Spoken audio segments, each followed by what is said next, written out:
bisnis bisa menikmati omset sampai 75 juta per bulan. Nah, itu merupakan salah satu yang bisa kita ukur gitu. Mulai gue yaitu memperluas lapangan pekerjaan. Memperluas lapangan pekerjaan, nah itu akan membantu pemerintah Indonesia untuk ini mengurangi pengangguran yang ada di Indonesia gitu. Mutu hidup gue itu memberikan manfaat kepada sesama gitu. Memang dari dulu nih seorang Farikul tuh selalu membantu temannya kayak. Oke, selamat datang Farikul Fatih Adrian, seorang mahasiswa manajemen IPB. Selamat datang Kul Iya, ya, di selamat. podcast Kreo. Thank you ya, Wan. Oke. Oke, Kul. Kali ini Ya, kita bakal ngebahas apa nih, Kul? ya bebas terserah lu bisa bahas bisnis, kepribadian atau asmara juga boleh. Oh, jangan dong. Iya, Itu kan masalah privasi. privasi ya. Bagaimana kalau kita bahas tentang bisnis aja nih, Wah, Kul? boleh tuh, boleh, boleh. Gua dengar-dengar juga nih, lu masuk majalah Himpro ya, manajemen. Oh, yang itu kemarin ya. Ya. BTW nih bagus banget ya earphone-nya. Oh iya dong. Suaranya nyeri banget, Oh, Wan. iya. Jadi teman-teman, kami di Iya. sini memakai earphone Hmm. sekaligus mikrofon dari Shure ya. Jadi Ah, yang mau beli bisa langsung check out di e-commerce langganan Anda. ya, oh ya. Jangan lupa beli ya, kawan-kawan. Oke. Oke, Wan, aku mau ceritain terkait dengan majalah yang kemarin ya. Hmm. Itu majalah itu sih membahas terkait tentang aku sih khususnya terkait dengan kiat-kiat bisnis Hmm. ketika kuliah gitu. Bagaimana sih sukses bisnis ketika kuliah, bagaimana cara mencari cuan ketika kuliah gitu. Berbicara tentang mencari cuan semasa kuliah, Yuk, Kul nih. kenapa tuh? Menurut lu sendiri nih, Hmm. antara edukasi atau pelajaran dengan bisnis, Hmm. itu menurut lu gimana sih? Nah ini Wan, permasalahan kita ya ketika kuliah itu sebenarnya yang gua ya persepsi gua sendiri nih. Hmm. Edukasi dan bisnis itu merupakan suatu entitas yang berbeda nih, sangat sulit untuk disatukan. Namun bisa disatukan, namun harus imbang gitu, harus Hmm. imbang antara keduanya. Nah, di mana kita terlalu fokus terhadap terhadap kuliah, Hmm. nah di mana kita bisa menyampingkan bisnis gitu. Hmm. Nah, begitu juga sebaliknya, apabila kita fokus terhadap bisnis, otomatis edukasi kita tersampingkan, di mana itu akan berdampak kepada pengumpulan tugas kita yang terlambat ataupun Hmm. kelulusan kita nanti yang terlambat gitu. Oh, jadi ketika kita ingin terjun berbisnis di masa kuliah, berarti Yoi, kita harus benar-benar memanage waktu ya. iya benar Harus sekali. seimbang antara yang namanya berbisnis dan juga kuliah. Iya benar Mungkin sekali. waktunya kuliah kita kuliah, ada waktu selang kita Iya berbisnis kayak gitu berbisnis ya. ya. Terus mengenai ini, Iya. ada yang tadi lu bilang, sempat lu bilang bahwa antara edukasi dan berbisnis itu merupakan suatu hal yang sulit untuk menyatu. Kenapa tuh? Nah, iya, karena ketika ini saat kita kan semester ini kita kuliah tatap muka, itu sangat sulit untuk mengembangkan bisnis ketika ketika kuliah saat ini karena kita tatap muka. Nah, kenapa gua bisa menyatukan kedua hal tersebut atau menyeimbangkan kedua hal tersebut? Karena ketika itu gua atau kita kan itu Hmm, saat pandemi kita kan dipulangkan. hmm, Otomatis semua kegiatan itu terpusat di rumah benar dan sekali. ketika itu ya bagaimana cara kita membaca peluang. Nah, kita bisa mengembangkan potensi bisnis kita di sana. Nah, tergantung bagaimana cara kita memprioritaskan antara kuliah dan bisnis. Otomatis kalau kita sebagai mahasiswa nih, otomatis kita prioritaskan terhadap kuliah kita terlebih dahulu. Tentunya Iya, pasti. apabila itu udah selesai, nah kita bisa mengembangkan potensi-potensi lain dengan membuat prioritas tertentu seperti seperti bisnis ini sih. Gitu ya, Kul. Hmm. Eh, Setahu gua juga lu itu bisnisnya di bidang eh, toko kelontong atau Iya. sembako gitu ya, Kul. Hmm. Alasan lu milih toko sembako atau kelontong itu apa sih, Kul, sebenarnya? Nah, ini sih berbicara terkait kita ketika kuliah nih, Wan, ketika mempelajari ekonominya itu supply and demand. Nah, di Hmm. sana kita analisis nih, kita analisis. Nah, gue tanya nih ke Ridwan, ketika pandemi, Ridwan lebih mementingkan atau mencukupi kebutuhan makan atau pakaian nih, atau Oh, membeli pakaian? tentunya saja pasti gue lebih memilih mementingkan makan Nah, karena di masa pandemi itu wah gimana caranya kita tuh biar bisa tetap makan aja sih. Nah, itu yang jawabannya. Nah, di Hmm. sana kita bisa membaca peluang di mana kecenderungan masyarakat kita ketika pandemi itu mencukupi kebutuhan pokoknya daripada kebutuhan sekunder Hmm. ataupun tersiarnya. Nah, di sana tinggal bagaimana sih cara kita mengelola peluang itu yaitu dengan cara membentuk bisnis. Nah, si bisnis tinggal kita bagaimana cara mengembangkannya dan memperluas jangkauan bisnis kita gitu. Oke, cool. Mm-mm. Dan juga yang kita tahu nih kalau ya di Mm. masa pandemi itu kan banyak banget perusahaan-perusahaan ataupun UMKM kecil nih banyak yang bangkrut gitu Yo ya yo. kok ya. Nah, menurut kenapa sih lu malah membangun bisnis di masa-masa pandemi itu, dan terus bagaimana sih caranya itu agar bisnis lu itu bisa bertahan gitu di masa pandemi gitu? Nah, di pandemi kemarin tuh di sana ketika itu awal gue mendirikan bisnis tersebut. Di mana ada beberapa hal yang gue tanamkan atau keunggulan yang gue Hmm. tawarkan. Yang pertama itulah pricing. Di mana pricing yang kita tawarkan itu lebih murah daripada kompetitor. Nah, apabila pricing udah murah, nah kedua yang gue unggulkan yaitu adalah kualitas pelayanan. Di mana pelayanan kita bisa maksimal atau pelayanan lebih cepat gitu. Nah, otomatis apabila kedua hal ini itu akan bisa menarik pelanggan. Nah, untuk yang ketiga ini untuk menciptakan keterikatan pelanggan dengan toko kami, yaitu dengan menyediakan stok barang agar tetap tersedia. Karena dengan itu pelanggan mencari apapun, nah tersedia gitu dan tidak kecewa. Saya sangat setuju sih. Itu sepertinya juga sering Mm-mm. kita pelajari di ini ya mata Iya, kuliah mata kuliah manajemen kita ya.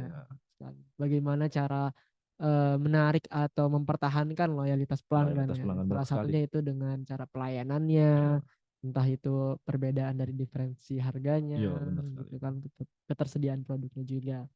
Nah, gue juga pengen nanya nih, Kul. Iya. Kira-kira nanti kan ini sudah kita hampir melewati masa-masa pandemi ya, Mm, Kul ya. mm. Itu kedepannya nantinya bisnis lo itu bakal gimana sih, Kul? Nah, di sini kedepannya gua bakal niatnya sih mau mengekspansi bisnis lebih luas Hmm. lagi. Nah, ke daerah-daerah yang kecil. Apabila bisnisnya Hmm. sudah tumbuh atau besar, nah kita bakal merekrut karyawan. Nah, di situ tujuan mulia gua yaitu memperluas lapangan pekerjaan. Memperluas lapangan pekerjaan. Nah, itu akan membantu pemerintah Indonesia untuk ini mengurangi pengangguran yang ada di Indonesia gitu. Nah, itu salah satu rencana gua yang intinya mutu hidup gua itu memberikan manfaat kepada sesama gitu. Emang dari dulu nih seorang Fahrikul tuh selalu membantu temannya. Kayak, ini for your information aja. Jadi Iya, waktu ya. PPKU tuh banyak teman-teman tuh yang belajar sama dia gara-gara pengen dapat Wah, nilai bagus gitu. biasa aja Wan. Itu kan Mas Tepuk tangan dulu dulu ya buat Allah. Fahrikul. Oke, ini selanjutnya nih Kul ya. Hmm, Sebenarnya tuh kan lu selang-seling ya ada kuliah, ada hmm. bisnis juga. Nah, dalam menghadapi itu selama pandemi ini sebenarnya capek nggak sih Kul? Nah, istilah capek itu sih tergantung dari kita sih. Tapi setiap mendirikan bisnis atau melakukan bisnis itu kita capek karena Hmm. kita kerja keras dan berimpact kepada capek. Nah, banyak di generasi kita itu generasi instan, generasi Z terutama yang melakukan mau kaya secara instan. Nah, dan mereka terjebak di investasi Iya, bodong. saya setuju. Ya kan lu tahu kan ininya? Saya dengar-dengar Iya, berita dengan tuh dari banyak berita banget yang kebanyakan. Nah, di sana padahal kita lihat berkaca kepada orang-orang sukses, orang-orang terkaya di dunia menurut Forbes gitu. Nah, mereka itu memiliki keistimewaan lebih, yaitu kerja yang lebih daripada kita gitu. Intinya gitu, eh, ketika kita kerja keras otomatis capek gitu.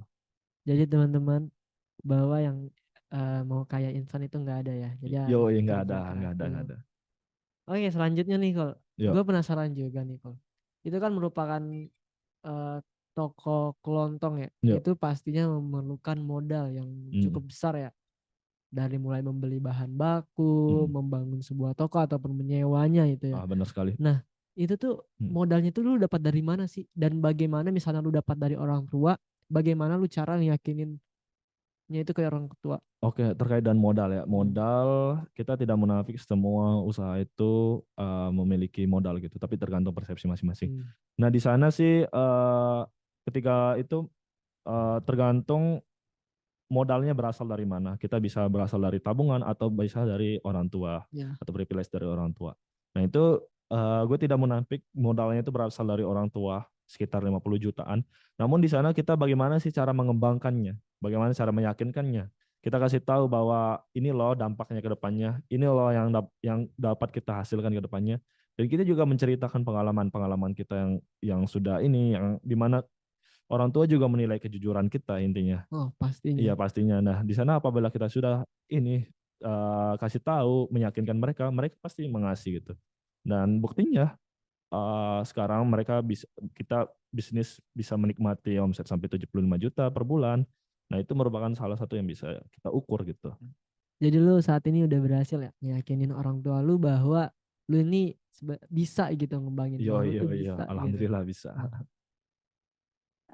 Selanjutnya nih, Kol, gue Iya. pengen nanya juga, bagaimana sih, pengen nanya buat orang-orang yang di luar sana gitu, Hmm. mungkin boleh kasih tips dan trik gitu, cara membentuk jiwa berbisnis selagi masa kuliah gitu, Kol. Nah, berbicara terkait dengan kuliah, kuliah itu merupakan ini suatu wadah tempat kita untuk melakukan trial and error. Apabila kita sudah trial, nah nanti kedepannya pasca kuliah kita bisa belajar dari pengalaman tersebut. Nah, di sana itu satu bahwa kita bisa trial and error di kuliah gitu. Yang kedua itu kita bisa bentuk mental. Nah, mental itu berguna ketika kita memulai bisnis karena banyak orang-orang yang takut memulai gitu karena mentalnya yang kurang.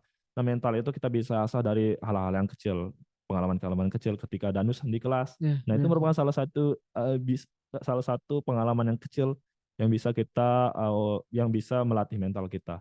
Nah, yang ketiga itu adalah adanya jiwa pantang menyerah. Nah, dengan adanya pantang menyerah ketika kita diterpa oleh tantangan, halangan dan rintangan gitu. Jadi kita biasa aja ya udah kita diterpa halangan, ya udah kita jangan putus asa di sana. Intinya kita tetap mencoba, dan apabila terjadi kita gagal, ya udah kita mencoba terus. Intinya kita gagal 15 kali, kita bisa mencoba 16 kali Ya, gitu. dari kegagalan situ kita bisa memperbaiki ya dan Yo. akhirnya bisa berhasil. Nah, itu sih 3 menurut gua sih yang perlu ini oleh mahasiswa-mahasiswa lain. Jadi teman-teman yang ingin tahu kiat membentuk jiwa berbisnis selagi kuliah itu Iya. ada yang 3 ya menurut Farikul. Yang pertama tuh mencari pengalaman sewaktu kuliah ya, entah kita berjualan danusan ataupun apapun itu. Yang kedua, mental kita harus terbentuk nih. Ketika kita gagal jangan mudah menyerah. Dan yang ketiga, teruslah mencoba dan jangan putus asa. Benar sekali. Karena ketika kita terus berusaha dan memperbaiki kegagalan-kegagalan, pastinya tentu kita akan berhasil. Benar begitu, Farikul? Benar sekali. Oke, Farikul. Iya, sekali lagi yang mau membeli produk dari Shure bisa langsung check out di e-commerce layanan langganan Anda ya. Oke. Terima kasih juga buat Farikul Fatih Adrian yang telah mampir ke Podcreo ini ya. Mungkin lain kali kita bisa berbincang tentang bisnis lainnya. Lebih dalam lagi ya. Boleh. Mungkin lain kali ya. Oke, terima kasih Farikul dan sampai jumpa. Dadah. Sampai jumpa semuanya. Oke teman-teman, sekali lagi yang ingin membeli produk dari Shure bisa langsung check out di e-commerce langganan Anda. Nah, produk dari Shure ini sangat nyaman digunakan.